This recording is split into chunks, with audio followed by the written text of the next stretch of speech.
The sale room of an old and famous firm of book auctioneers in London is, of course, a great meeting place for collectors, libraries and dealers. And it was in such a sale room that the remarkable series of events began, which were detailed to me not many months ago by the person whom they principally affected, namely Mr. James Denton, M.A., F.S.A., etc., sometime of Trinity Hall, and now of Rendcombe Manor in the county of Warwick. On a certain spring day, he was in London for a few days' business, which principally concerned the furnishing of the house which he had just finished building at Rendcombe, and with time on his hands, he thought he'd spend an hour in the sale room. He was making good progress through the catalogue when he was interrupted by a friend asking if he was looking for anything in particular. "I thought there might be some Warwickshire collections," said Denton, "but I don't see anything under Warwick." "I believe I noticed something like a Warwickshire diary," said his friend. Yes, here it is. Poynter, lot 486. At that moment, Mr. Denton discovered that he could spare no more time before going for his train, but he was able to confirm that there were 4 largish volumes of the diary and that it concerned the years about 1710, so it seemed worthwhile to leave a commission of £25 for it, which he proceeded to do. The following morning he laid before his aunt a statement of the results of his visit to town, particulars of carpets, of chairs and of wardrobes. "But I don't see any chintzes here," said his aunt. "Did you go to—" "Oh, I am sorry," said Denton quickly, "but the fact is I was on my way there and I happened to be passing Robbins's." "I suppose that means another parcel of horrible old books," replied his aunt. And indeed a parcel containing the 4 volumes of Poynter's diary arrived a few days later. On the Sunday morning after church, Mr. Denton's aunt came into the study and was diverted from what she'd been going to say by the sight of the 4 brown leather quartos on the table. "Are these the things that made you forget my chintzes?" she said. She picked up one of the volumes and opened it at random, dashing it to the floor the next instant with a cry of disgust as an earwig fell from between the pages.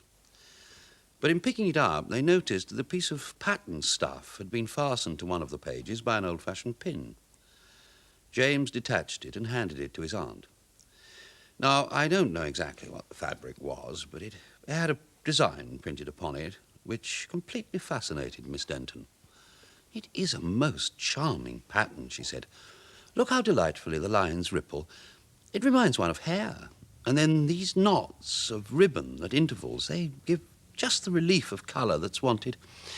I wonder—" I was going to say," said James with deference, I wonder if it would cost much to have it copied for our curtains. I suppose you could have a block cut from it in wood or metal." "Now, really, that is a capital idea," said his aunt. After she'd gone, James examined the pattern more closely. It ran in vertical bands, and there was some indication that these were intended to converge at the top. She was right, too, in thinking that these main bands resembled rippling tresses of hair. The thing now was to find out what firm would undertake the reproduction of an old pattern of this kind. After 2 unsuccessful inquiries, he entrusted a firm in Bermondsey with the job. "It's art rendering, isn't it, sir?" said there Mr. Cattell. "To picture the quantity of really lovely medieval stuff of this kind that lays well nigh unnoticed in many of our country houses, much of it in peril of being cast aside as so much rubbish. What is it Shakespeare says? Unconsidered trifles. I often say, sir, Shakespeare has a word for us all." About a month later, being advised that some samples were ready for his inspection, Mr. Denton met Mr. Cattell again and had, it seems, reason to be satisfied. "Do you think it would be popular if it were generally obtainable?" asked Mr. Denton. "I hardly think it," said Mr. Cattell pensively. "It wasn't popular with the man that cut the block. It was as if he scented something almost evil in the design." By October, a sufficient quantity of the stuff had been manufactured to furnish curtains for the 3 or 4 bedrooms which were to be fitted with it. On the feast of Simon and Jude, the aunt and nephew returned from a short visit to find all completed, and their satisfaction at the general effect was great. Dressing for dinner that night and taking stock of his room, where a large amount of the chintz was displayed, Mr. Denton congratulated himself on the luck which had first made him forget his aunt's commission. At breakfast, however, he was induced to qualify his satisfaction. "I rather regret," he said, "that we allowed them to join up the vertical bands of the pattern at the top. As I was reading in bed last night, they kept catching my eye rather. There was an effect as if someone kept peeping out. Perhaps it was the wind that made it seem so. I thought it was a perfectly still night," said his aunt. "Well, there was enough to sway my curtains and rustle them more than I wanted," said James. That night a bachelor friend of his came to stay and was lodged in the room on the same floor as his host. Miss Denton retired first, and the two men at about 11. James, not yet inclined for bed, sat down in an armchair to read for a time. Then he dozed, and later woke and bethought himself that his brown spaniel, which ordinarily slept in his room, had not come upstairs with him. Then he thought he was mistaken, for happening to move his hand, which hung down over the arm of the chair, he felt on the back of it just the slightest touch of a surface of hair, and stretching it out, he stroked and patted a rounded something.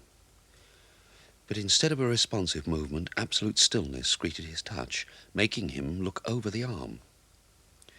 What he'd been touching rose to meet him. It was in the attitude of one that had crept along the floor on its belly, and it was, so far as could be recollected, a human figure. But of the face, now rising to within a few inches of his own, no feature was discernible, only hair. Shapeless as it was, there was about it so horrible an air of menace that, moaning with fear, he bounded from his chair and rushed from the room. Forgetting that the baize door in the corridor outside opened towards him, he beat against it with all the force in him, feeling all the time a soft tearing at his back, which seemed to be growing in power with the pursuer's rage. Then at last he was through the door, shutting it behind him, and had gained his friend's room. It seems curious that during all the time that had elapsed since the purchase of Poynter's diary, James Denton should not have sought an explanation of the presence of the pattern that had been pinned into it. Now he examined the relevant volume more closely, what he suspected about it turned out to be correct. 2 or 3 leaves were pasted together, but written upon, and they yielded easily to steaming. The entry was made in 1707.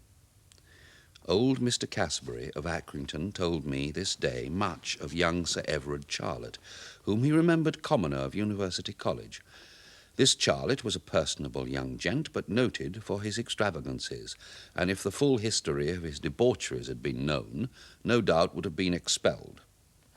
He was a very beautiful person, and constantly wore his own hair, which was very abundant. Note that Mr. Casbury said that he remembers not the year of Sir Everard Charlett's death, but it was 1692 or 3. He died suddenly in October, when he was found in the town ditch, the hair plucked clean off his head.